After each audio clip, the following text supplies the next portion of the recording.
El doctor Íñigo Ayala Aizpuru, perdón, me sale la Aizpuru, lo siento, a pesar de los apellidos de Valladolid.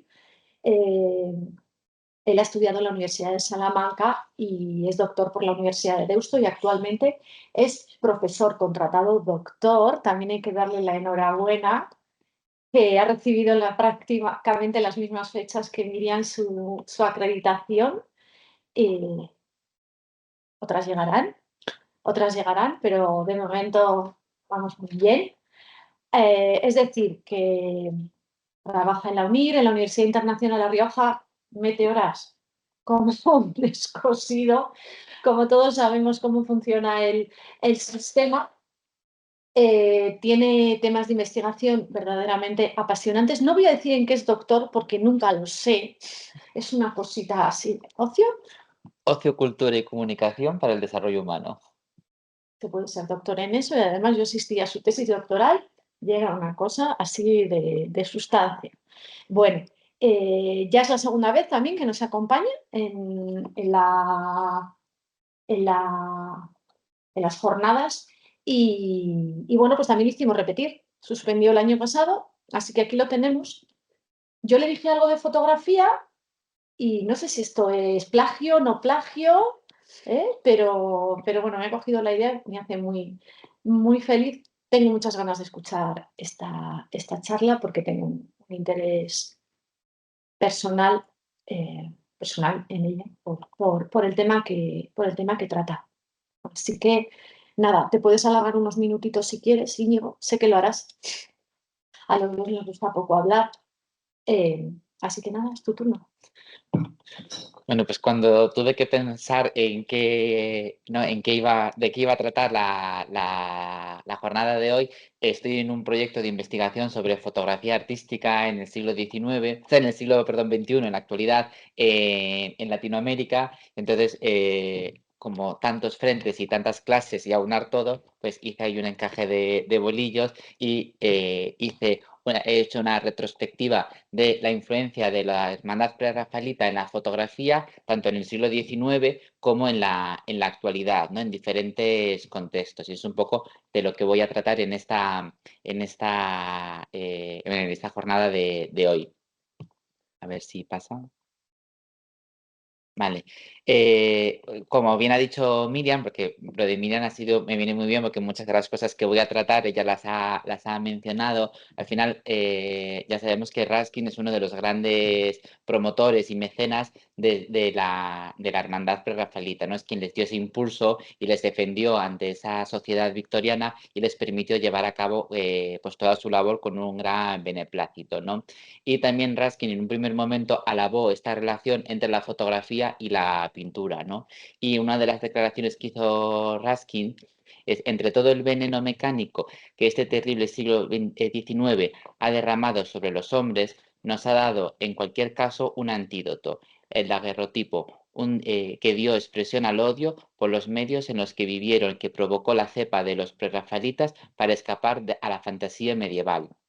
Esto que en un primer momento es como que les está dando pie a, o reconociendo esa labor de esa relación que hay entre la fotografía y esta labor pictórica, sobre todo de los prerrafaelitas. También hablaré en algún momento también la relación entre fotografía y en este caso lírica. Luego, a lo largo de los años, cuando el avance de la fotografía cobró más impulso a lo largo del siglo XIX y principios del XX, Raskin se retractó y criticó también la fotografía. O sea, lo que en un primer momento había defendido, luego lo criticó porque en un primer momento alabó esa capacidad de captar un momento, pero luego, como la fotografía permitió editar y ser editada y manipulada, ella lo criticó, ¿no? Porque ya no era tan puro como en un primer momento él consideró. Luego, claro, hay que entender que esta relación entre los prerrafaelitas y la fotografía, pues tiene su aquello, porque ambos movimientos, no sé si la fotografía es un movimiento, pero bueno, nacen en el siglo XIX, la fotografía en 1816 y claro, al principio la fotografía se mete dentro de la historia del arte como una herramienta que sirve a los pintores para mejorar ciertos aspectos, ¿no? No tener, por ejemplo, que hacer posar a las modelos que estén retratando durante horas, sino hacer una fotografía y luego simplemente tomarla como modelo para pintar. Aunque lo negaran en su momento, se sabe que Delacroix, Ingres, utilizaban la fotografía en sus retratos para llevar a cabo esas poses, muchas veces inverosímiles. Y bueno, pues claramente a pesar de ser de muy reciente creación, ya desde un primer momento es utilizada en la historia del arte como un complemento. Pero a lo largo del siglo XIX va creciendo y además se va fijando la fotografía en la pintura para congraciarse y formarse como una de las grandes bellas artes, ¿no? Pasar de algo complementario a ya tener su propio estatus. Y es en ese momento, en esa relación, cuando también surge la hermandad prerrafaelita y empieza esa relación entre ambos géneros que vamos a ver aquí en este siglo XIX y luego cómo se ha ido manteniendo la relación a lo largo del tiempo. A lo largo del siglo XIX también surge el pictorialismo, que es un propio género dentro de la fotografía, ¿no? Ya no solamente es recrear un momento, o sea, tomar una fotografía de algo que esté sucediendo en este momento, sino que se crean escenas y se va creando como un escenario, ¿no? Para tomar una fotografía, ¿no? O sea, como que es algo más artificial, ¿no? No es instantánea.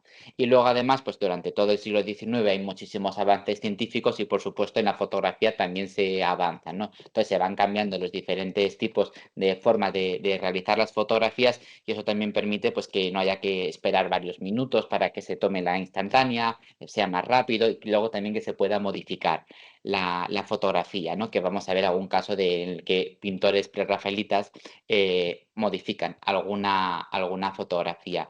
Y desde el comienzo empieza esa relación entre la hermandad y la fotografía. Es verdad que ningún integrante de la hermandad como tal fue fotógrafo desde un punto de vista artístico, pero sí que tienen relación, que vamos a ver ahora. Luego hay otros fotógrafos que estuvieron muy cercanos a la hermandad, como en el caso de Margaret Cameron, pero no eran propiamente integrantes de la hermandad, ¿no?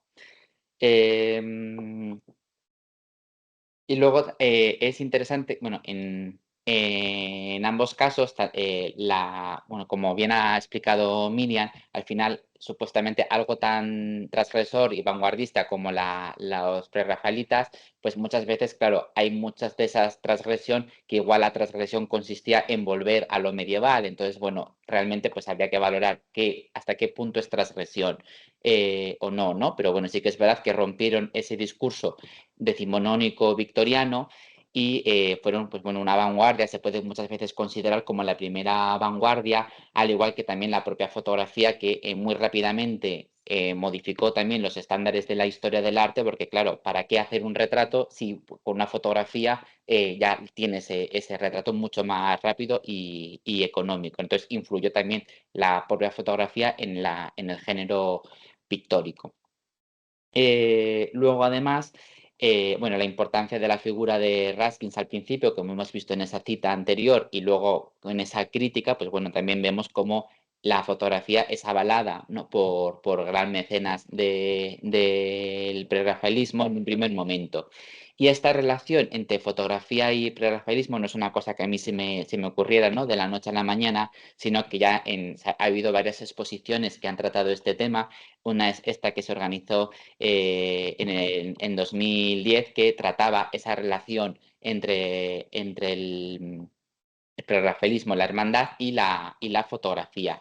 Hay que decir que en esta exposición y también o sea, en la presentación he seguido con la idea de la presentación, no es tanto que solo se comparen modelos, que se vea un cuadro y una fotografía y la similitud entre ellos, que sí que vamos a ver casos, sino también como más allá de eso también hay temas que comparten, ¿no? O ciertas poses o ciertas, más allá de simplemente que la comparación entre una imagen y entre un cuadro y una fotografía.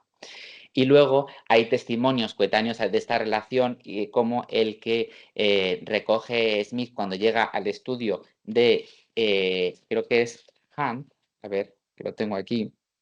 Eh, Sí, cuando llega al estudio de Hunt, que dice, cada movimiento tiene su génesis, cada flor es su semilla, la semilla de la flor del prerrafaelismo era la fotografía.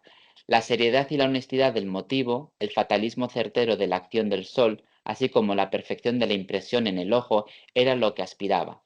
La historia, el género, el medievalismo o cualquier poesía o literalidad estaban permitidos como sujeto, pero la ejecución iba a ser como las representaciones binoculares de hojas que en el estereoscopio estaba empezando a mostrar, ¿no? Y esto hace esta reflexión cuando llega a conocer el estudio de Hunt, ¿no? Entonces, bueno, vemos como ya esa relación no es simplemente que a alguien se le ocurriese después analizar la relación, sino que desde un primer momento era bien conocido por todos que la hermandad tenía gran relación con diferentes artistas de la fotografía. Como, por supuesto, no, pues Ofelia no puede faltar. Ofelia va a ser trending topic este año, Sí, sí. la bañera. Es verdad que aquí lo que voy a mostrar es un poco lo que también ha comentado Miriam antes, ¿no? Una de las grandes, aunque lo voy a comentar ahora, pero uno de los grandes fenómenos del prerrafaelismo es la Ofelia, y una de las grandes influencias del prerrafaelismo en otros géneros como la fotografía es que vamos a ver muchísimas reproducciones de Ofelia desde diferentes perspectivas y con diferentes discursos, pero siempre en esta línea de mostrar ese cuerpo de al final una joven casi siempre, por no decir siempre, pelirroja, sumergida en el agua, ¿no? ¿Por qué? Porque este cuadro seguramente refleje muy bien esa idea de esos estereotipos que hay en cuanto a las composiciones estéticas que está en la obra de los prerrafaelitas, ¿no? Al final, pues ese juego con la naturaleza, esa importancia de la naturaleza, que hay que recordar, pues al final estamos en un momento en Gran Bretaña de la industrialización, entonces esa vuelta un poco a esa naturaleza previa a esa industrialización, ¿no? Que recoge muy bien, también se recoge muy bien en ese medievalismo. Luego hay un conjunto de discursos visuales, pues como pues, la propia disposición de las luces y las sombras, el color, que es verdad que no es esa visión barroca, ¿no? que de siglos anteriores es más sutil, pero bueno, se acentúan ciertos puntos siempre, los colores es muy importante. En este cuadro, pues por ejemplo, los colores, además de las diferentes tonalidades de verde, son esas pinceladas de flores que siempre hay, que también le dan un gran simbolismo y también mucho significado, ¿no? Y luego también una de las características de la pintura prerrafaelita es que generalmente el protagonismo de las obras son siempre mujeres, ¿no? Hay diferentes roles de la mujer, Ofelia sería uno de ellos, pero hay otros tipos de mujeres, ¿no? Más allá de Ofelia. Y al final también muchos de estos significados es, pues, estas obras prerrafaelitas, cualquiera de ellas, no solamente Ofelia, son escenas muy cuidadas, con mucho detallismo, una gran minuciosidad y también en la ejecución, pero sobre todo en el detallismo, ¿no? Y eso hace que sean cuadros obras que tienen mucho simbolismo. Aquí he puesto eh, formas de representar a la mujer, ¿no? Pues todas ellas diferentes, ¿no? Pues bueno, Ofelia como una mujer supuestamente más pasiva que asume bueno, en este caso asume su muerte, ¿no? No lucha o ya ha fallecido. Luego el caso de Lilith con esa mirada de femme fatal y en esta Perséfone de Rossetti más, bueno, meditebunda o más triste incluso, ¿no? Pero son diferentes formas, aunque es verdad que en el ideario la que prima siempre es Ofelia, que es uno de los grandes tópicos, ¿no? También en cuanto a los géneros, como bien ha explicado Miriam, que el año que viene me pido antes, todos nos pedimos antes. Yo, al final, pues una de las gracias o sea, uno de los puntos del prerrafaelismo es esa vuelta al pasado, a ese misticismo medieval y luego también a esas ideas de ciertas mitologías, ¿no? Que no es que sea algo original, ya se había vuelto pues en el Renacimiento y en el Barroco a la mitología clásica, pero es desde otra perspectiva, ¿no? Y sobre todo, pues muy influenciado por ese misticismo medieval, que se ve muy en la línea con toda la producción de Shakespeare y esa ambientación de las grandes obras de Shakespeare, entre ellas destacando Hamlet por ese papel que después tiene Ofelia, aunque realmente el papel de Ofelia en Hamlet es un papel secundario, ¿no? Pero los prerrafaelitas se centran en ella y parece que si no conoces la obra de Shakespeare, parece que es Ofelia la protagonista realmente de Hamlet, ¿no? Luego, bueno, como hemos visto, ¿no? El papel en la obra de los prerrafaelitas de la mujer es muy influyente y destaca Ofelia, ¿no? Como una de las grandes protagonistas femeninas en toda la obra, ¿no? No solo en la de Millet, también en la de Waterhouse y en otros casos, ¿no? Y seguramente si hacemos una retrospectiva de esa influencia prerrafaelita en diferentes obras, la mayor parte de esa influencia se ve reflejada en figuras como Ofelia, ¿no? Es el personaje que se reproduce hasta la saciedad, como nos ha mostrado Miriam. Y yo os voy a repetir. Y también es verdad que en ese personaje estaría el tema de las ninfas marinas, que también está estudiado, entonces que no solamente es Ofelia, también es esa mujer, ¿no? De esas ninfas o esas sirenas, ¿no? Como vemos en este detalle del cuadro de Waterhouse. Por supuesto, pero bueno, la importancia de Ofelia al final ya no simplemente es que sea un tema, sino que al final es un fenómeno, ¿no? Es un fenómeno por todo el impacto que ha tenido en la cultura posterior, pero también ya propiamente en los prerrafaelitas, ¿no? Al final, Ofelia es la protagonista de muchísimos de los cuadros. Y si no es la protagonista, después seguramente lo que más ha influido, ¿no? En estos cuadros de Ofelia siempre vemos el simbolismo, ¿no? Todo lo que representa, pues da igual en qué momento de esa obra la encontremos representada, pero siempre está representada, pues bueno, con un conjunto, pues las flores suelen estar siempre presentes, porque al final, pues es parte de sus características, ¿no? En la propia obra de Shakespeare. Y otra cosa también muy relevante es esas representaciones que se hace del cuerpo femenino, ¿no? Que todavía no me ha dado tiempo a indagar. Supongo que igual va por ahí el año que viene si consigo tiempo suficiente para indagar. Consigue suspender. Si digo suspender, Vale. claro. No sé si hay que conseguir suspender, ¿no? Pero bueno, si tengo que hacer de nuevo esto, pues igual va por la representación del cuerpo, porque al final no es lo mismo representar un cuerpo inerte que un cuerpo horizontal, que un cuerpo entonces siempre vertical, ¿no? Entonces siempre hay diferencias y seguramente no solamente diferencias en cuanto a obras, sino también cuántas veces se representa de una manera a los hombres y a las mujeres, ¿no?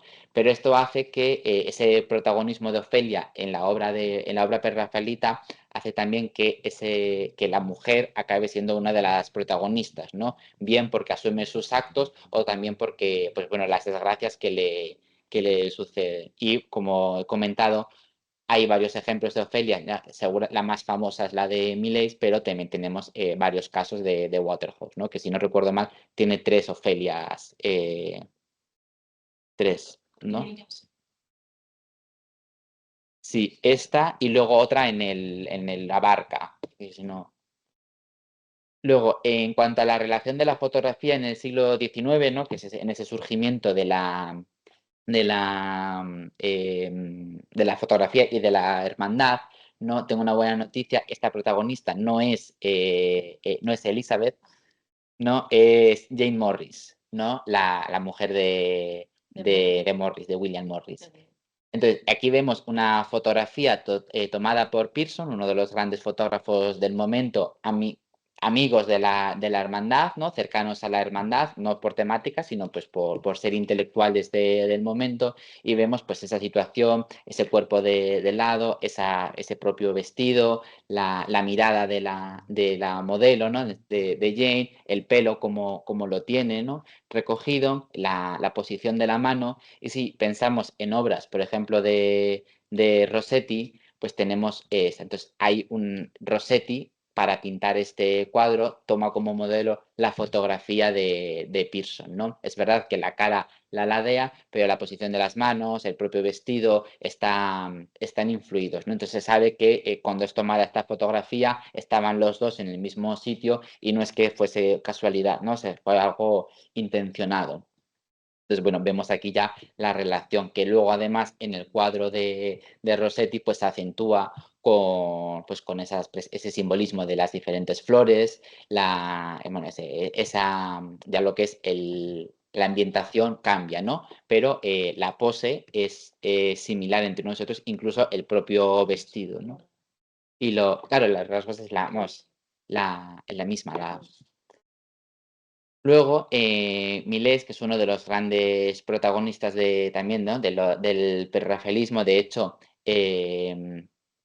con esta obra es la que fue alabada, ¿no? Este Hugonote el día de San Bartolomé fue avalada por los críticos y es la que después le permitió, no sé si esta obra la siguiente, entrar en la academia, ser miembro de la academia, ¿no? Ellos, tanto que habían ido en contra de la academia, pues él acabó formando parte de la academia y no para destruirla, ¿no? Entonces, en esta obra, a priori, no tiene tanta influencia con la fotografía, pero si nos fijamos en ese fondo que tiene, en lugar de ser un paisaje, parece el típico telón de las fotografías, ¿no? De esas ambientaciones que podemos encontrar en esas fotografías más históricas, ¿no?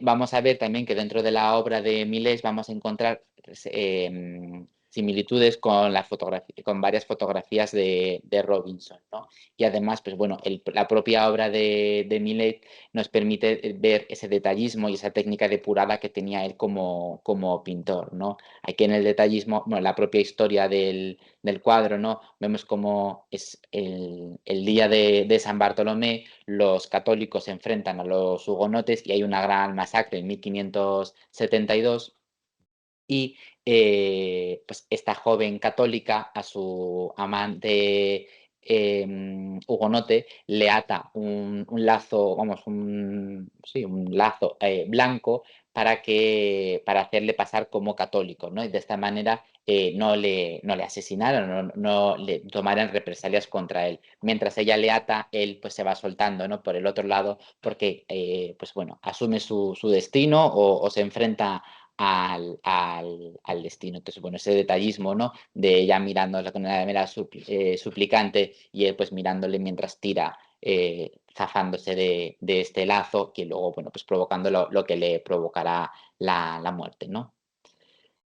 También en este cuadro que sale en la película de Melancolía, es uno de los cuadros que pone, ¿no? La hija del leñador de Miles, al final, por temática, lo que está representando el artista en este cuadro, al final son esa tentación, ¿no? Y uno de esos temas de ese engaño, también que, pues, temas muy victorianos, ¿no? Que vamos a ver también en la obra de Robinson, el fotógrafo, cómo esos temas victorianos son compartidos, ¿no? En este caso, a priori puede parecer una primera lectura un cuadro pues, una imagen bastante bucólica de un niño ofreciéndole unas fresas a una joven, pero si analizamos un poco, es el personaje de que el padre, el leñador, que se llama la hija del leñador, el leñador que está segando con una camisa blanca, pero no tan interesante como los otros ejemplos, vemos que está distraído, en ese momento el niño aprovecha para darle esas frutas, pero claro, esas frutas no deja de ser esa fresa un símbolo de la pasión.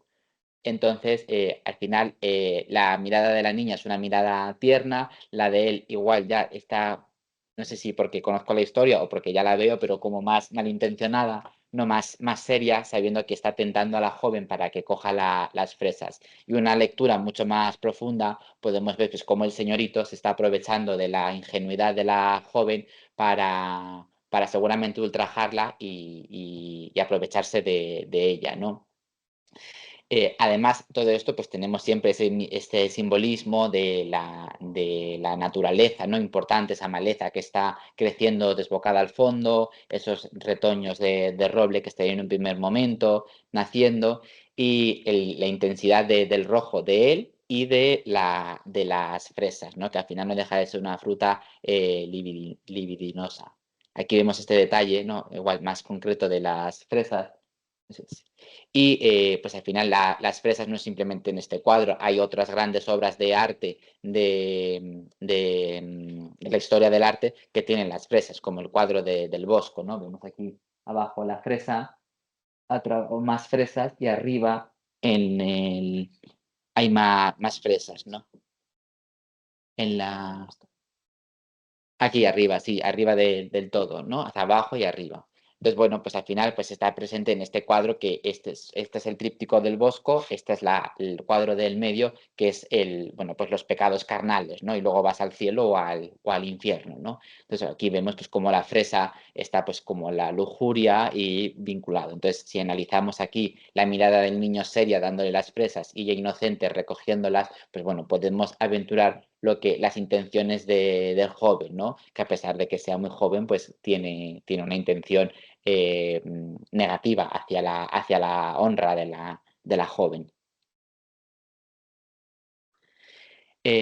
Por su parte, Pearson en esta obra también está tratando esos temas victorianos, ¿no? Al final estos temas victorianos son, por un lado, la honra, ¿no? Todas estas novelas, películas, series actuales de esta época decimonónica, al final, pues es la joven que tiene que llegar con honra al matrimonio y si sucede cualquier cosa, pues se tienen que casar, ¿no? Como les ven a dos jóvenes en una sala solos, pues se cree que la honra de ella ha podido ser, entonces él debería casarse con ella como bueno, pues para protegerla y para demostrar que sigue, vamos, que si la ha utilizado, pues tiene que asumir sus actos, ¿no?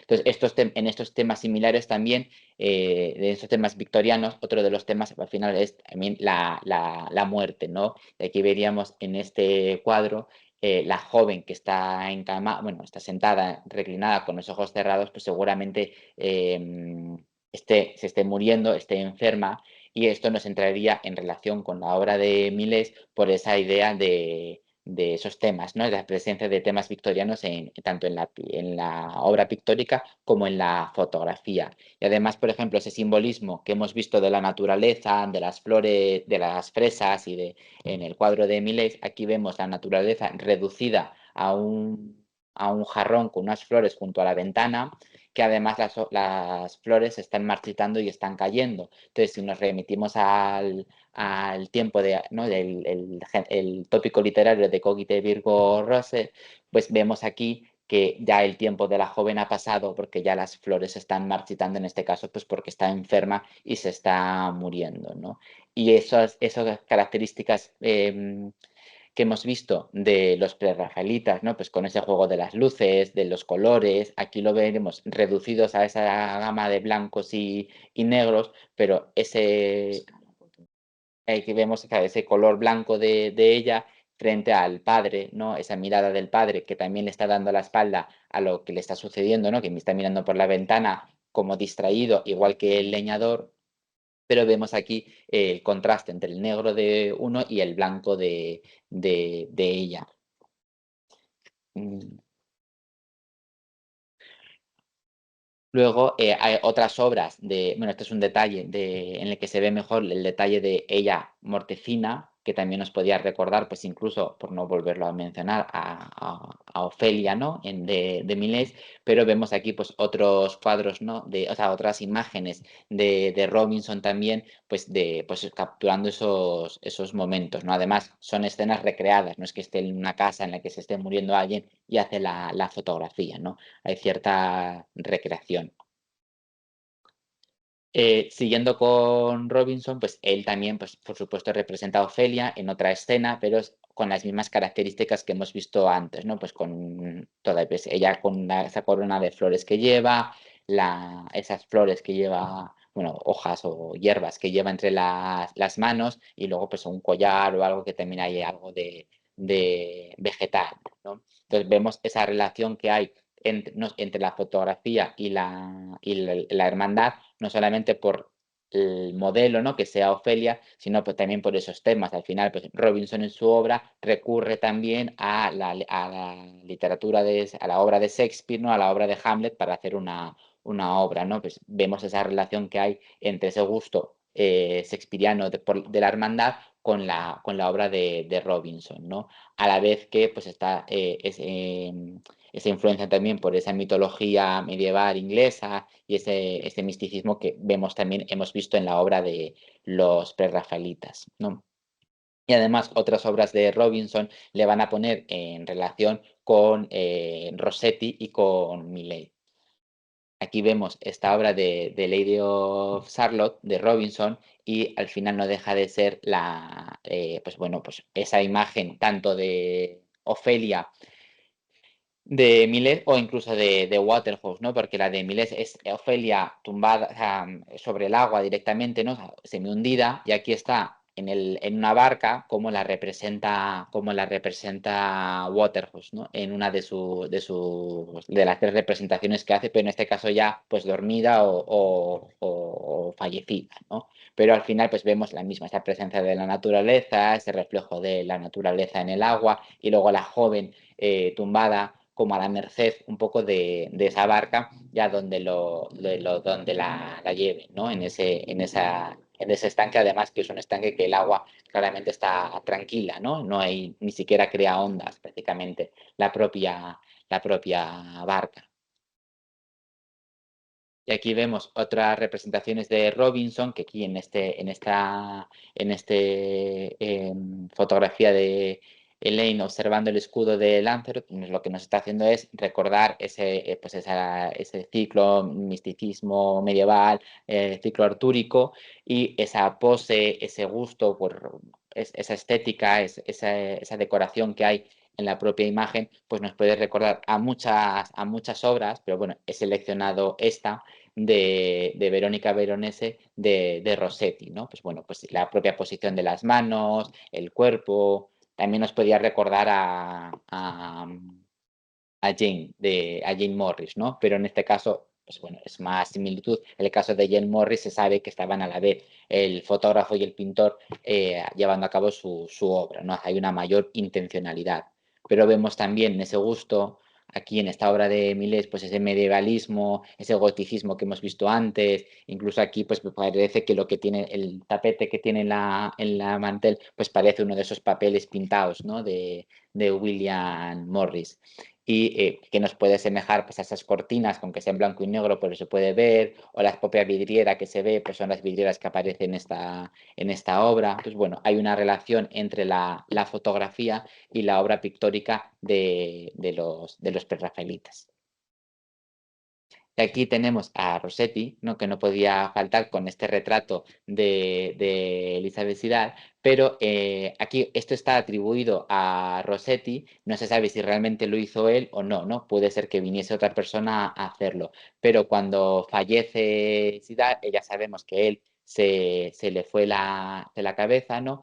Y se obsesionó con retratar a su mujer, ¿no? Está continuamente retratando a Elizabeth, pero no solamente retrataba, sino que se encargó de destruir muchas de las fotografías que había sobre ella, para que la imagen que perdurara de ella fuese la que él generara de ella. Y este es un retrato mortuorio, que era algo que se hacía mucho, una costumbre que se ha perdido, eh, para mí, gracias a Dios, pero él al final lo que hace a partir de ese retrato mortuorio es luego pintarlo y ir cambiándolo. Y es esa imagen la que ha perdurado de la obra o sea, del retrato de Sidal, de la que genera el propio Rossetti, ¿no? Pues es esa imagen casi ese retrato atribuido atribuido a Rossetti, lo que ha marcado esa representación posterior de Elizabeth, ¿no? Y no otras fotografías que podía haber que igual pues,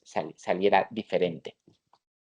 Luego eso lo vemos en la obra, porque al final, pues bueno, en la obra de Rossetti, todas las Beatrix y toda esta representación de Elizabeth Sidal que utiliza él, una bella fallecida Elizabeth, su mujer, pero luego también pues, escribió varios poemas en los que también aparece esta alusión a Elizabeth, ¿no? A su mujer.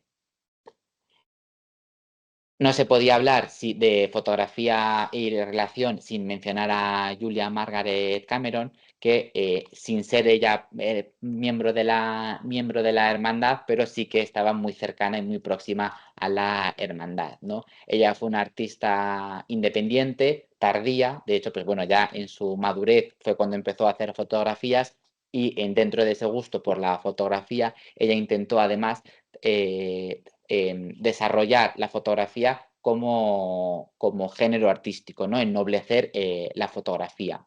Su estética en muchas de sus obras es una estética especialmente prerrafaelita, ¿no? Tiene una clara influencia en sus composiciones prerrafaelitas y además también por ese gusto por la naturaleza, ese simbolismo, la idea que hay de esa tratar temas mitológicos, cierta religiosidad, que son factores y son características que están presentes en la obra prerrafaelita, ¿no? Y una de las características que se le atribuyen a Cameron es esa capacidad que tiene por captar el alma de las figuras, ¿no? De esos modelos que está representando.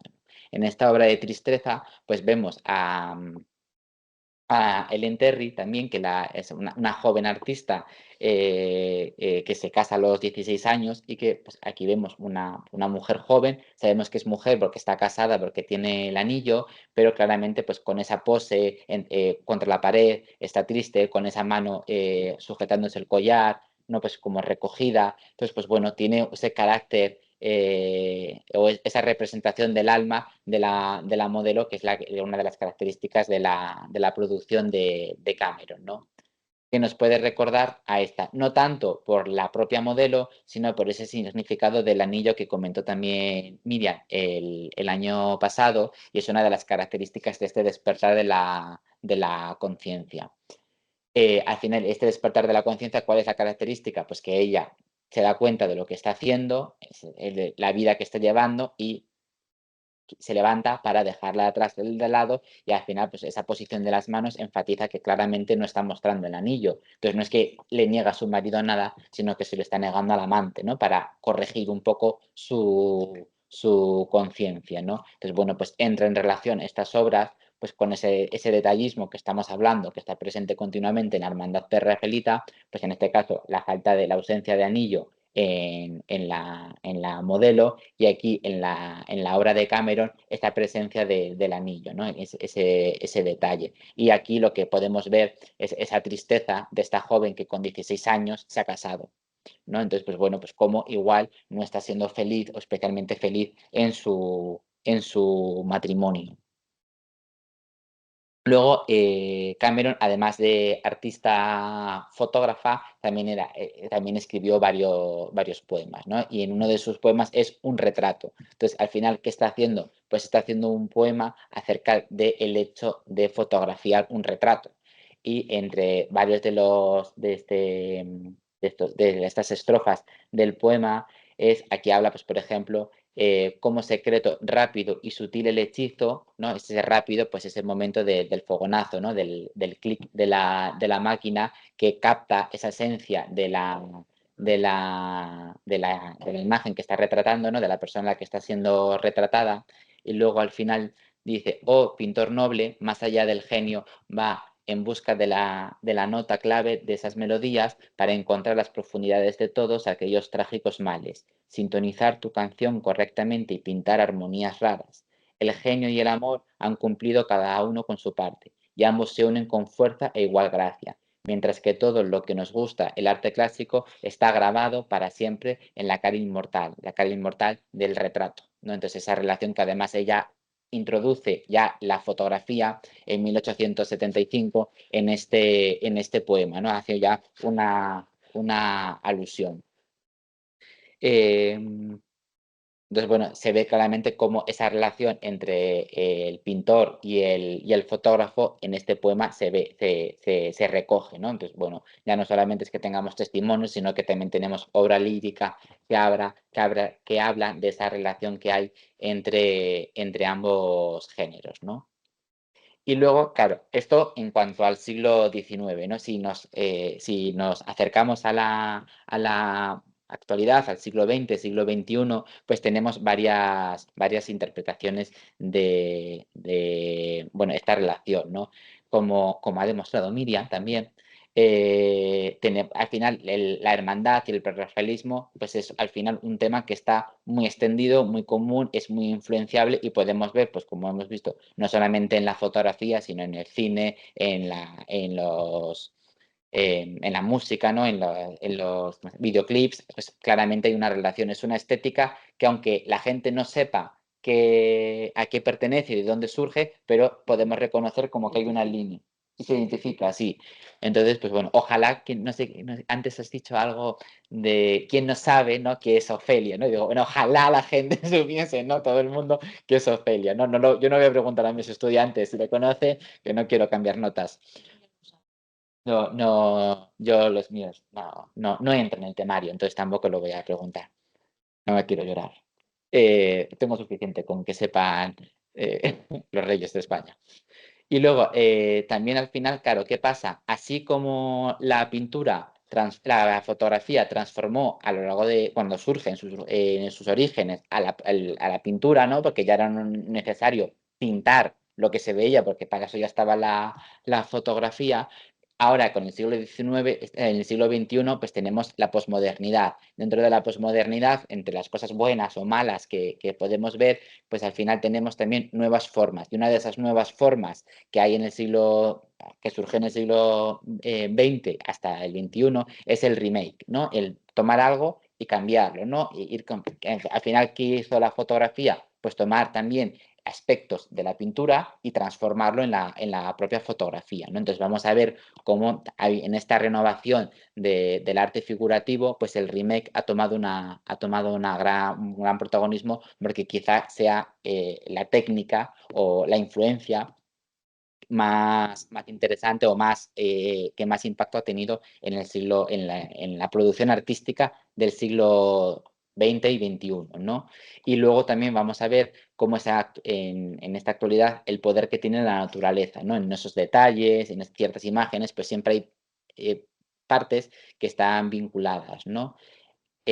Así como los prerrafaelitas tienen su foco en, bueno, pues Inglaterra, ¿no? En el siglo XIX, al final, pues esta influencia es mayor en el ámbito anglosajón, pero no solamente es en el ámbito anglosajón, ¿no? De pues, Gran Bretaña, Irlanda y Estados Unidos, sino que se extiende y vamos a ver esta influencia en la actualidad en diferentes contextos, ¿no? A veces más fieles a la influencia primigenia, ¿no? A ese modelo de los prerrafaelitas y otras veces, pues esos discursos se han adaptado a diferentes contextos, ¿no? Sobre todo en Latinoamérica. Y luego al final, pues claro, el prerrafaelismo en un primer momento, pues esa fotografía pictórica, pero luego también ha llegado a la moda, al remake y a la fotografía artística, ¿no? Y me voy a centrar un poco sí, también mucho también en la moda, ¿no?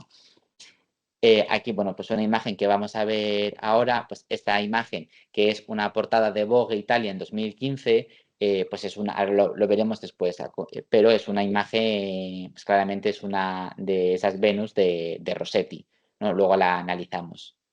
Pero dentro del remake, la artista principal que he seleccionado es Cindy Sherman, ¿no? Una fotógrafa muy conocida.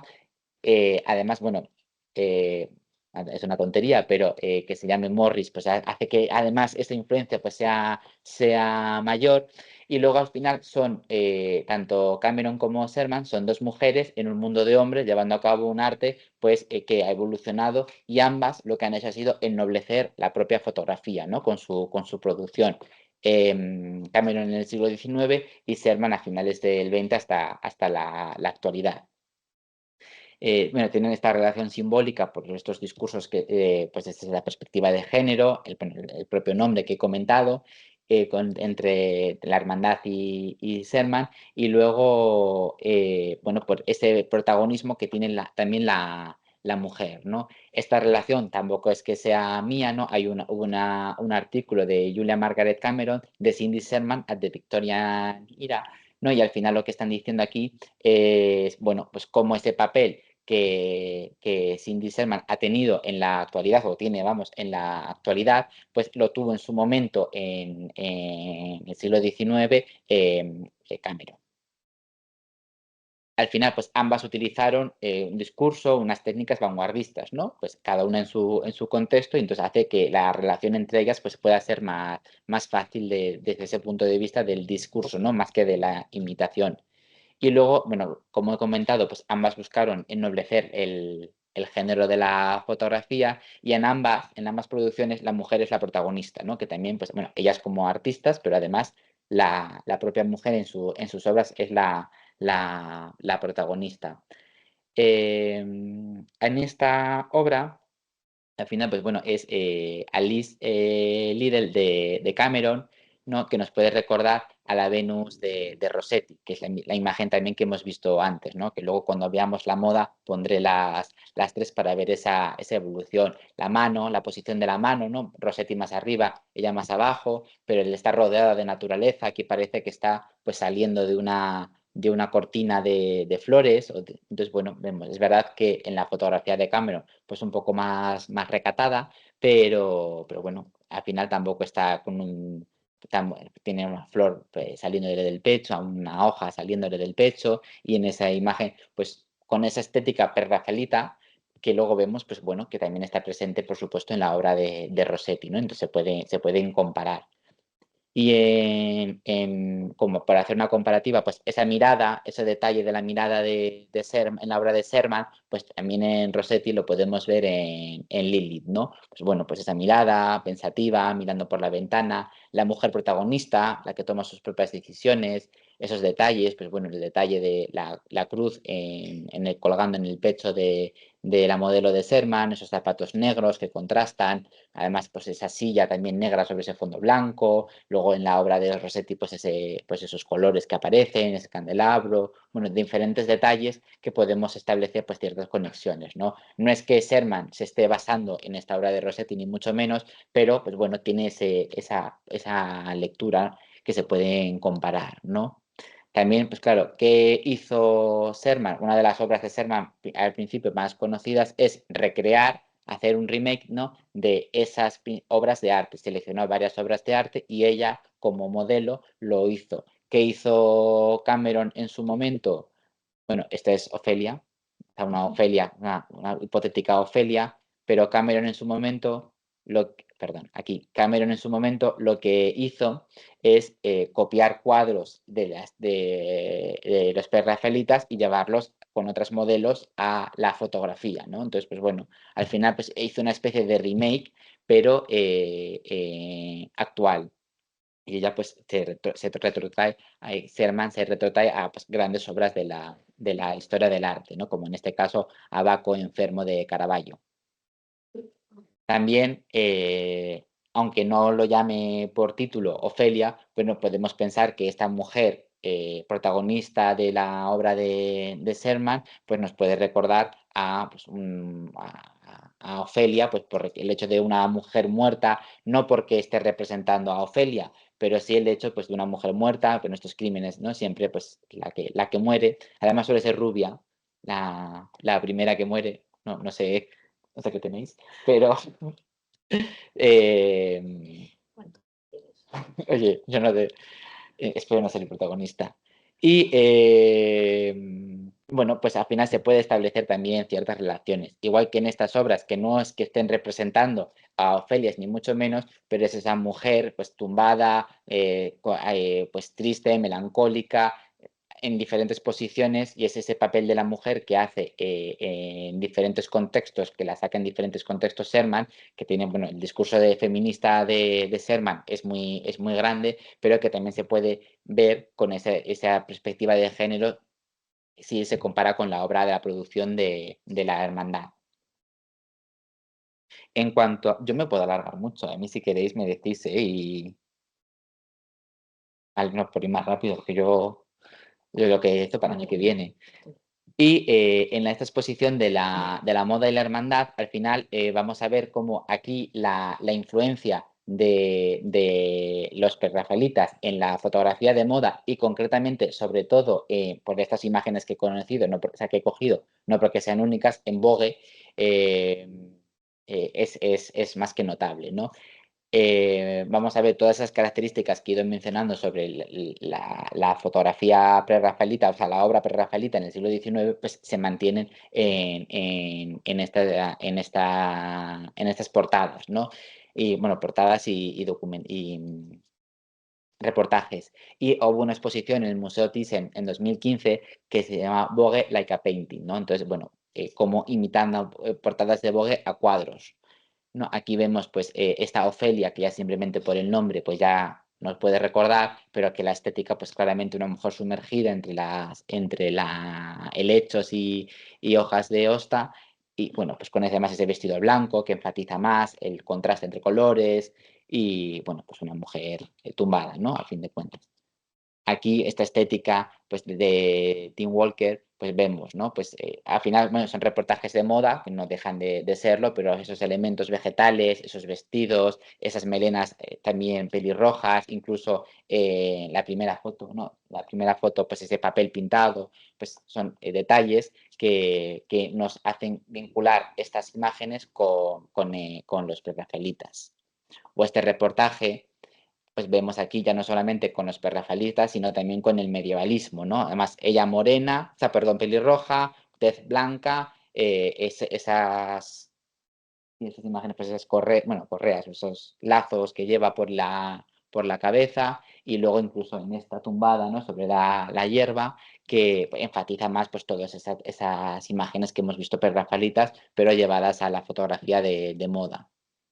O aquí en la exposición hubo un vestido de Valentino que nos puede recordar, un vestido blanco lleno de flores que nos puede recordar pues ese vestido de Ofelia, no porque lo estuviese lleno de flores, sino pues porque cuando está tumbada en la hierba o cuando está ahogada o ahogándose, también pues tiene todas las flores por encima, ¿no? Entonces, pues bueno, hay esa relación entre Ofelia y en este vestido de Valentino. Me he cuidado mucho de poner siempre la misma Ofelia de Millet, ¿eh?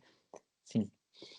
También de Annie Leibovitz, que al final pues, es una de estas fotógrafas muy famosas actualmente porque ha hecho unos retratos muy, muy buenos de Isabel II de Inglaterra y luego también, no sabemos cómo todavía, de los reyes de España, ¿no?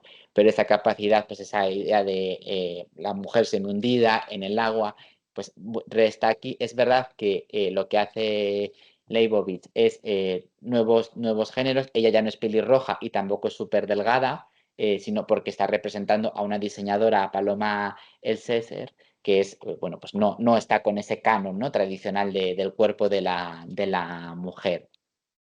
Aquí Tim Walker, que ya le hemos mencionado, pero nos puede recordar pues esa Ofelia de Waterhouse, ¿no? Pues ella con esa especie de barca, concha, con esas además era de Waterhouse, si no recuerdo mal, también tiene unos candelabros, ¿no? Para iluminar el agua en este lago lleno de nenúfares. Aquí, porque no sea siempre Ofelia, Harry Styles sumergiéndose, pues también es un reportaje de más fotos. eh, Tiene ese toque, y además no es que sea casualidad, ya hemos visto a Tim Walker haciendo otras representaciones de Ofelia, ¿no? Pues aquí es Ofelio, pero bueno. Y aquí es lo que os iba comentando, ¿no? Pues como la fotografía en el centro tenemos la obra de Rossetti, a mi derecha la de Cameron, y a mi izquierda la de Stevens con eso. Entonces, al final, detalles, pues bueno, la de Cameron está vestida y vemos cómo el puritanismo decimonónico es menos en Rossetti que en Stevens. En Rossetti se le ve el pecho, en Stevens no, lo disimula con el pelo, con la mano, lo tapa y en cambio, pues bueno, más recatado, ¿no? Cuando, bueno, pues... eh, es algo paradójico, ¿no? Ahora que vamos, es más común ahora ver desnudos, pues en esta portada de Vogue se tapan, ¿no? Entonces, bueno, pues son más recatados en Italia en el 2015, que en Inglaterra en el 19. Y luego, bueno, aquí vemos otras representaciones que hay, esta comparativa que se puede hacer entre esta obra de Tom Hunter y las ninfas. Ofelia, por supuesto, ¿no? Siempre tiene que predominar, es un fenómeno. Aquí, pues bueno, ya pues cogido más o menos con pinzas, pero David LaChapelle, vemos pues Ofelia en el momento de caerse, cómo se hunde, y además en esta imagen igual pierde aquí, pero la modelo que tiene hay varias series, la modelo es mucho más pelirroja, entonces se destaca mucho más el color y sí que hay más similitudes. Aquí de Francesca Budman, tiene muchas obras Francesca Budman, pero bueno, pues esta simbología del cuerpo de la joven, entre ese agua, con esas raíces del árbol, pues nos puede recordar un poco también a esa estética prerrafaelita. Igual que dentro de esos discursos que hemos visto, que os he contado, que se salen del ámbito anglosajón, cuando llegan esos discursos a Latinoamérica, se junta, por un lado, un contexto totalmente diferente, pero no solamente por no ser anglosajón, sino además por tener pues, sus propios discursos también de etnia, de representación de lo local y una identidad diferente, ¿no? Que no tan globalizada como lo anglosajón. Y aquí vemos estas fusiones de influencias en la obra de Luis González, un artista de Guatemala, y vemos pues cómo aquí nos puede recordar a las imágenes que hemos visto de Ofelia, ¿no? Antes de Venus, ¿no? Pues aquí el cuerpo de la mujer desnudo con esa corona de flores nos puede recordar a estas Venus de Rossetti. Aquí, pues desde otra perspectiva, pero está Laura Glusman desde Argentina, aunque no tiene nada que ver, pero actualiza qué pasa ahora cuando encontramos un cuerpo pues en un lago, pues se pone un cadáver, pues esa ambientación bucólica en alguna de sus obras, la fotografía de abajo de esos árboles con toda esa hiedra, pues al final es esa estética muy prerrafaelita a la que le ha quitado la presencia humana, y en la fotografía de arriba pues es ese cuerpo que está intentando ser escondido o transportado con esa lona, y aquí está, ¿no? Entonces, bueno, pues es una visión, una reinterpretación actual en este caso, bueno, de Ofelia, de otras obras. Aquí, pues nada, tampoco me voy a detener porque al final está más que exprimido. Ya la próxima vez que alguien me diga que va a hacer algo innovador con una mujer en el agua, la innovador no es, ¿no? Pero bueno, aquí tenemos otros ejemplos. Y aquí, desde México, gracias, está mal escrito, Graciela, sí. Esto ya no, también puede ser Ofelia, pero no es Ofelia la representada, es la visión de Ofelia cuando está bajo el agua, ¿no? Cuando ella está tumbada, lo que puede llegar a ver desde su posición. Y esta es una profesora que no se sigue en activo de la Complutense, Maribel Castro, que tiene también varios cuadros, y entre ellos se llama Ofelia. Aquí tenemos a Ofelia. Y pues al final, como conclusiones, ¿no? Pues podemos ver pues, cómo la influencia entre los prerrafaelitas y la fotografía es evidente en el siglo XIX y se mantiene más o menos esa influencia directa en la actualidad, ¿no? Esos temas, esas reivindicaciones o aspectos que están presentes en las obras de los prerrafaelitas, pues también están presentes de alguna manera reinterpretados en la obra de muchos artistas en el siglo XXI. Desde la fotografía artística, ¿no? Y no libres de controversia. Y, por ejemplo, en la controversia que ponía la Art Gallery de Manchester retiró este cuadro por esa por la cosificación del cuerpo como una medida para generar debate, ¿no? No es que lo retirasen de sus paredes, sino que lo retiraron una temporada simplemente para abrir ese debate sobre por qué siempre aparecen las mujeres desnudas, los hombres vestidos y cómo aparece el papel de la mujer en la historia del arte. Y aquí en esta cita dice: el prerrafaelismo logró incorporar dos tendencias casi contradictorias, y fue la tensión entre ellas la que le dio al arte prerrafaelita su vivacidad y al movimiento su longevidad, ¿no? Pues es ese pictoricismo y ese uso de la fotografía. Y muchas gracias. Yo me aplaudo, ¿eh? Muchas gracias, Íñigo. Me ha apuntado mucho. ¿Hay alguna pregunta? Sí, gracias, Mercedes.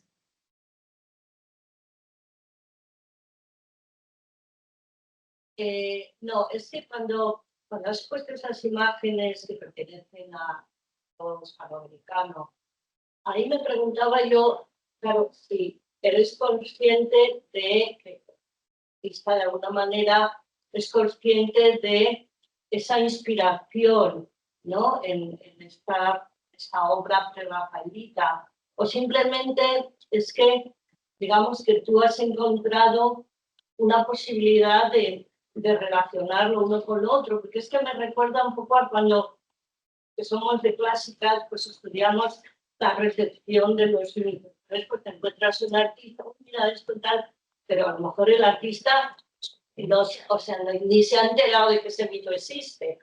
O sea, es simplemente coincidencias, pues, digamos, de creación humana, ¿no? De creación artística, que algo te sugiere algo y que resulta que luego, pues bueno, esto se parece a esto.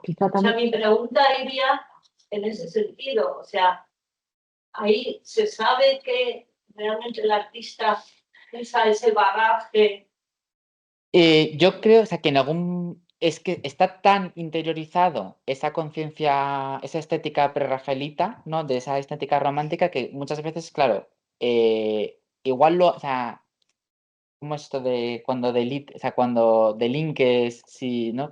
Sí, que no conozcas la ley no te exime de ella. Entonces yo creo que ahí, claro, ¿no? O sea, ahí... Se nota que tienes una catedrática de Derecho. Claro, entonces ahí yo creo que realmente hasta qué punto, ¿no? ¿Qué es original a día de hoy? O sea, No, claro, pero me refiero a la calidad de la cultura. Que esa estética no pertenece a su cultura. claro, pero son artistas actuales, entonces, claro, aunque no pertenezca a tu cultura madre, estamos globalizados, entonces, claro, entonces yo creo que o sea, tampoco me llega a meter de lleno en toda la obra de cada uno de ellos, pero hay mucha presencia, por ejemplo, el hilo conductor seguramente sea la naturaleza. A raíz de la presencia de la naturaleza es la que conecte, claro, es muy presente en los prerrafaelitas, entonces, sin querer, pues la naturaleza es un punto de conexión, claro, y luego, pues Ofelia, he hecho, o sea, no he traído muchas, he hecho una selección, pero hay muchas Ofelias, muchas. Ofelia, de nombre Ofelia, en la obra, entonces, claro, ya ahí ya, pues, no puedes decir que no conoces a Ofelia de Milés, ¿no? Entonces, claro, aunque alguno igual es más cogido con pinzas o más subjetivo esa relación, sí que yo creo que sí que en el fondo sí que se conoce lo que están haciendo, porque incluso en la propia historia del arte, muchas veces, no, qué casualidad, pero hay mucho más conocimiento en el pasado, ¿no? En la historia del arte, pues en el siglo XV, XIV, de lo que se hace en otros sitios, del que consideramos nosotros que ellos sabían. Entonces, los artistas siempre saben lo que están haciendo los otros, ¿no? Más o menos, pero hay mucho más, o sea, desconocemos más lo que ellos conocían. Sí.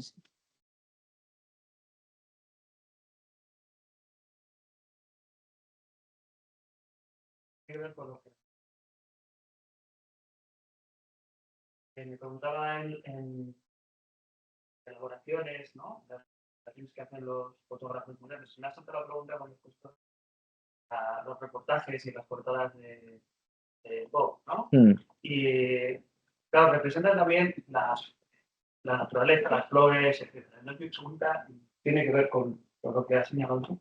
Pero esos fotógrafos son conscientes del simbolismo que tiene religioso que tienen esas flores, o simplemente es el cuadro. Ya sé que es una pregunta muy difícil que no tiene respuesta, pero yo la lanzo porque quiere decir que tu intervención es sugerente y que está bien. Entonces, ¿hasta qué punto, ¿no? Son conscientes de si simplemente lo que hacen es yo cojo este cuadro que me gusta o que tiene un valor artístico X y lo reproduzco a través de una fotografía y le doy un significado nuevo, ¿hasta qué punto son conscientes de que esas flores, es decir, no es una margarita y no es una azucena porque es una margarita y una azucena, pero es que la margarita es un roble y no es una encina porque la encina remite Ya, Que tampoco tiene que importa para la obra final, ¿eh?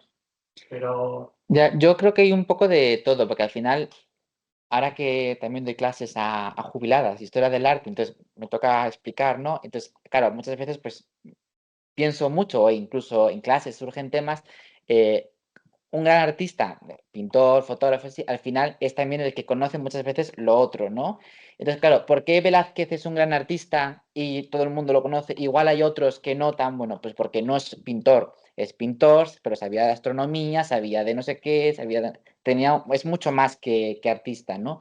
Entonces, yo creo que muchos de estos fotógrafos tienen mucho más cultura general de la que igual a priori porque se dedican a hacer portadas de Vogue, pero en el caso, por ejemplo, de Leibovitz, los retratos que hace de Isabel II son buenísimos. Y es un retrato de ella con su corona, su capa, pero ahí hay un simbolismo, es muy fácil que el simbolismo de una reina con el cetro y pues es claro, ¿no? Se le ocurre ahora con Carlos. Joder, el que le han hecho, el rojo, pues, en fin. Y entonces, bueno, yo creo que muchos de ellos seguramente conozcan, o luego a veces será casualidad y otras veces no, pero también es verdad que yo creo que sí que muchas cosas, no todo, pero ni siquiera nosotros ahora no conocemos ni siquiera todo, pero ellos, muchos sí.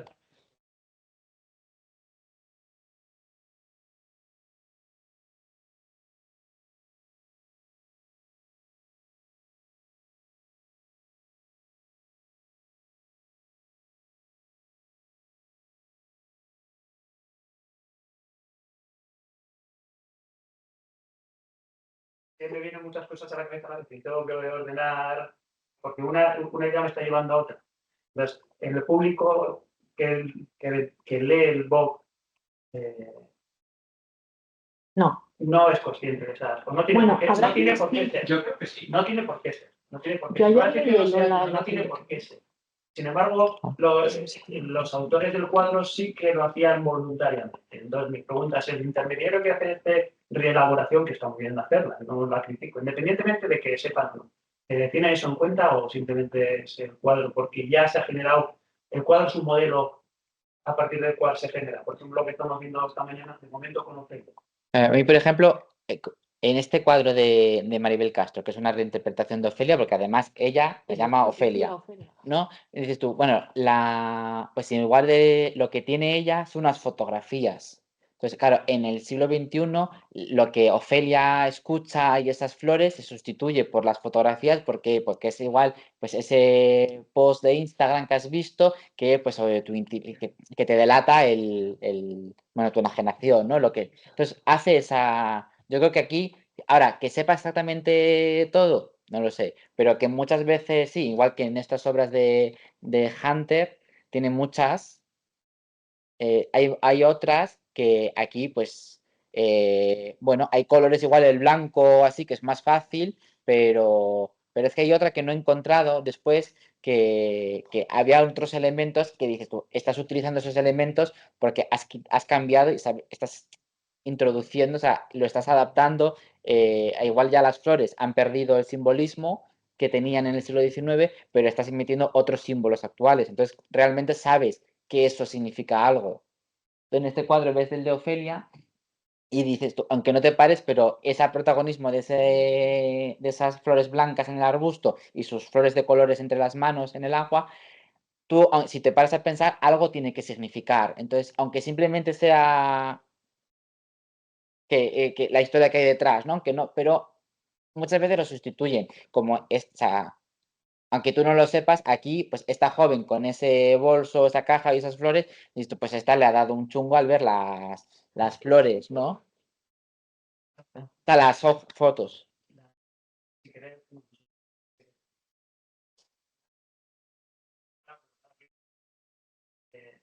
no están para empezar es el mar. Ya. Ya hay un cambio del río al mar. Ese es de Valladolid.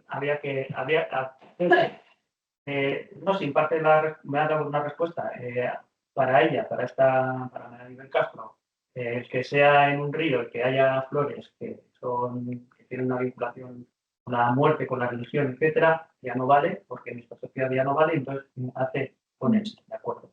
Entonces no tiene ni siquiera por qué saber qué valor tienen esas flores o esas plantas en la mentalidad de un lector religioso del siglo XIX, de Gran Bretaña.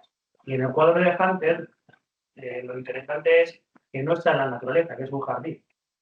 Claro. Es decir, que la muerte también te llega en tu jardín. Y hay una conexión, ¿no? Digo yo, porque hay un chalet detrás, ¿no? Para un chalet, unas viviendas. Y, bueno, un chalet. Bueno, un chalet.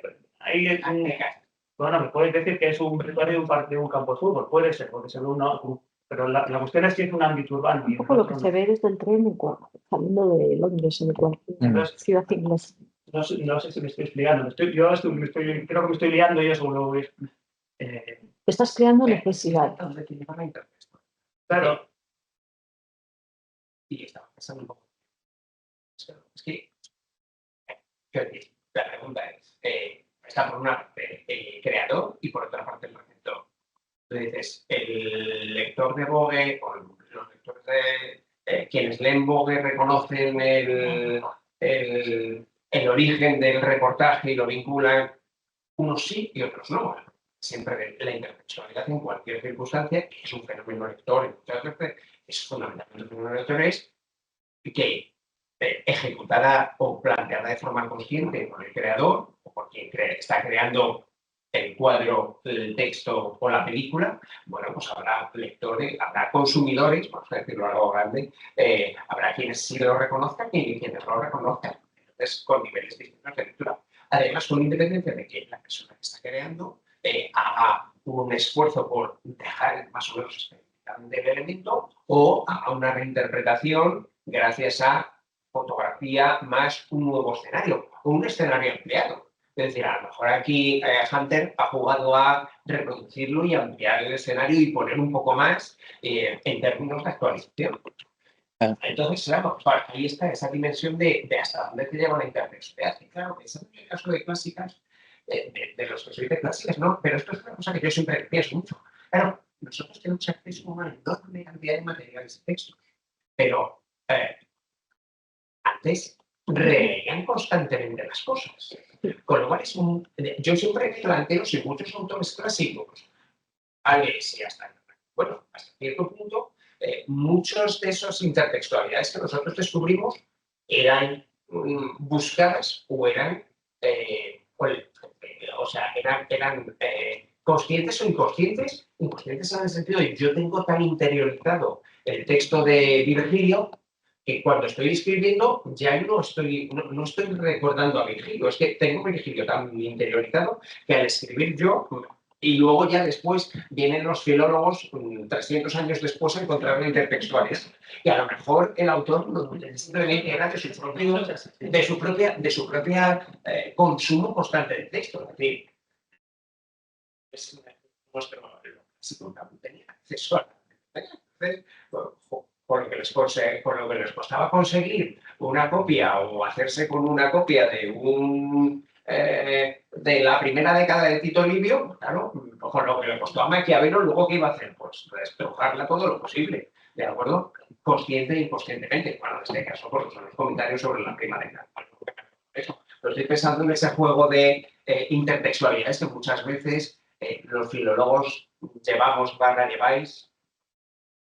Esta semana no sé lo que me filólogos buenos y filólogos malos.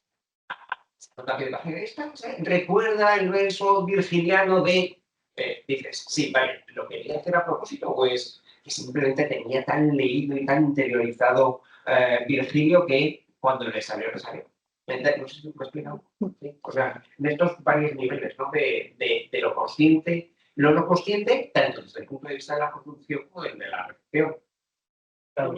En esos casos, no, yo también estoy mirando en el título, claro. Que cuando ya un fotógrafo moderno, un artista moderno, ya mete el título, entonces ya sí, claro, ya no hay duda. O sea, si ya lo llama Ofelia, vale, entonces ya... Claro, pero aquí, en este caso de aquí, cuando lo veo, digo, vale, no, el título no es Ofelia, pero es desde una perspectiva de género, que es al final la interpretación que hacen de Ofelia, pues, bueno, The Way Home, pues está yendo a casa y ha tenido un percance, pues nos podemos imaginar que algo le ha pasado y la han dejado ahí hundiéndose con ese color incluso ya mortecino en ese lago, pues porque claramente en una zona a las afueras, pues donde sea una charca así, y han abandonado su cuerpo, ¿no? Entonces, pues al final, ¿qué hace? Pues por lo que la razón que sea, ¿qué hace Ofelia? Ofelia es una moneda de cambio en la corte. Entonces, cuando descubre lo que van a hacer con ella, pues bueno, pues ella tiene un problema y al final, pues se muere o se suicida, no se sabe, pero muere. Entonces, pues al final, pues por la razón de otros, muere una mujer. Que si este cuadro se hubiese llamado Ofelia, pues igual no tendría esa connotación quizá que tiene este cuadro, pero en este cuadro es una reinterpretación, o sea, coger un remake, o sea, coger a Ofelia y llevarla a un problema que, pues, que tendría una joven en el siglo XIX, o sea, en el siglo XV, pero en la actualidad. En esta tierra estamos todos desterrados. Mm.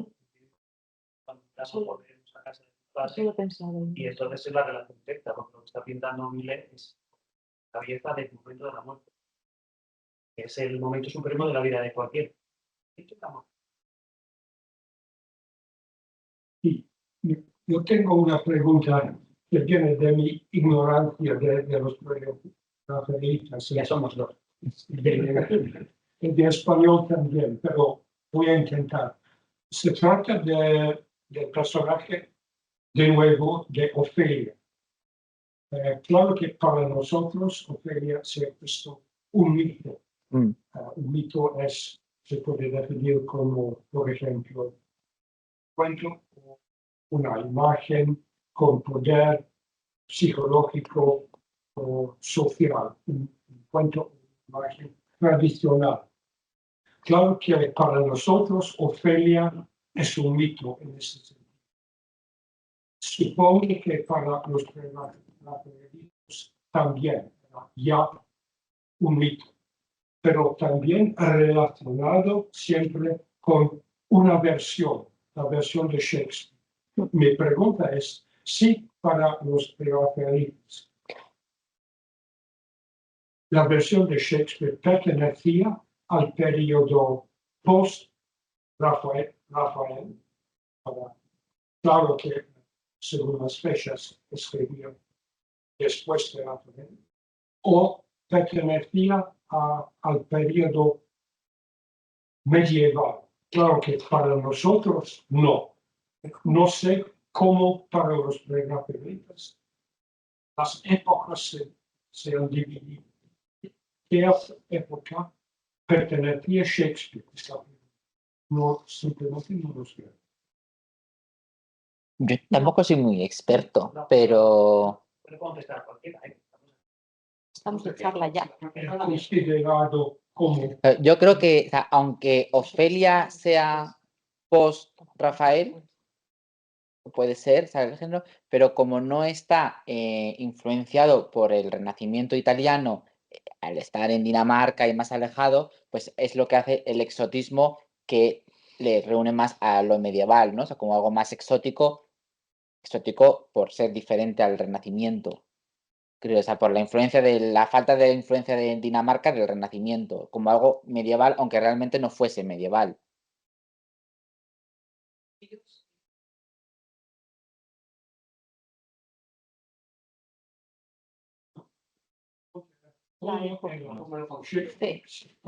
Considerar Temporalmente. Yo creo que medieval.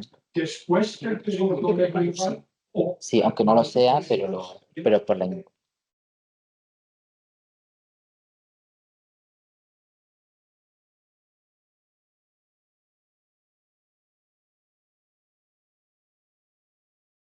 Pero tal vez Shakespeare también para ellos. Para ellos tal vez. No lo sé. Igual que Shakespeare cuando sus obras y las sitúa, claro, hay algunas que son directamente históricas de la República Segunda la vida y con ciertas perspectivas en su acercamiento a ciertas figuras históricas, los Ricardos, el momento Ricardos, pero claro, en el caso de Hamlet, bueno, no sé, Sí, es completamente medieval. El atractivo que estamos en esa obra Claro, es es ir a buscar en un precedente cultural también un elemento al que tú tiras. Ellos se inspiran en autores contemporáneos como Tennyson, pero se van a la inspiración de los medievales. Entonces, lo medieval también está como filtrado a través de la literatura, es decir, no consideran la literatura como de ese periodo, pero sí que buscan en la literatura. Para nosotros, Shakespeare pertenece a lo que llamamos the early modern period, Claro. después del Claro. periodo medieval. Lo que no sé es cómo funcionaban las épocas según los Entonces. Yo sí, supongo que es eso.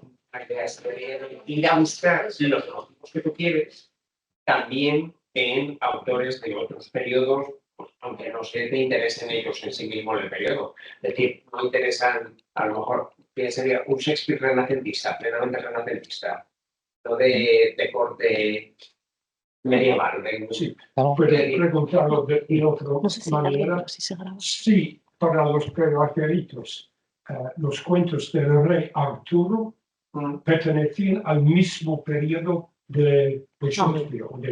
De Shakespeare no, pero buscan en Shakespeare lo que pertenece a ese, eso es como yo lo veo. No sé si no ponen a Shakespeare dentro de lo medieval, porque de hecho son muy de los Rossetti con la cultura que tienen. Yo creo que cronológicamente nunca le van a poner en ese periodo. Pero pues sí que buscan a través de la literatura lo que Shakespeare ha extraído de lo medieval. Es decir, no creo que lo consideren medieval, aunque miren hacia atrás a ese tipo de motivos en la literatura anterior. Como digo, igual que van a Tennyson, y al final lo que cogen de Tennyson es la dama del salón, es ciclo artúrico, que es, por ejemplo, yo no sé si ustedes dicen mal o digo, o buscan a través de la literatura esa conexión. Antes de Shakespeare, sí. Sí.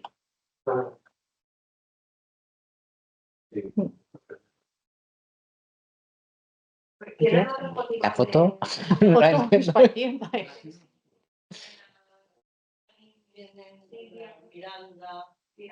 en la tempestad. Sí.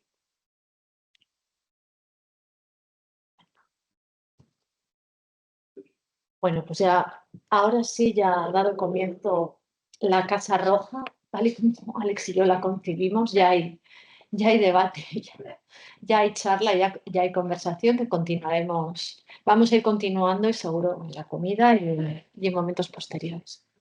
No sé, es verdad, no hemos aplaudido.